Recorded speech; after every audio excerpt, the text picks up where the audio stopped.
দর্শক দেখছেন যে দফায় দফায় শিক্ষার্থীদের উপর জলকামান নিক্ষেপ করছেন পুলিশ এবং বেশ কিছুক্ষণ আগে সাউন্ড গ্রেনেড নিক্ষেপ করেছেন। বেশ কয়েকটি সাউন্ড গ্রেনেড নিক্ষেপ করে এই শিক্ষার্থীদের ছত্রভঙ্গ করে দেওয়ার চেষ্টা করেছেন পুলিশ এই যমুনা থেকে। শিক্ষার্থীরা দেখছেন যে রাস্তাটি ব্লক করার জন্য একদম দৌড়ে যাচ্ছেন।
দর্শক এক প্রকার রণক্ষেত্র হয়ে গিয়েছে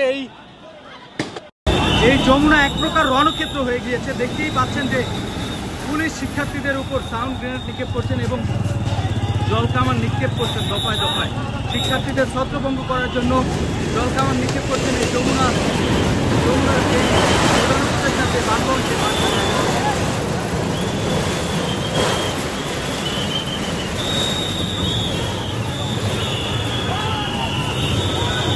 দেখছেন যে পুলিশ ধাওয়া পাল্টা ধাওয়া করছেন, শিক্ষার্থীদের ধাওয়া পাল্টা ধাওয়া করছেন।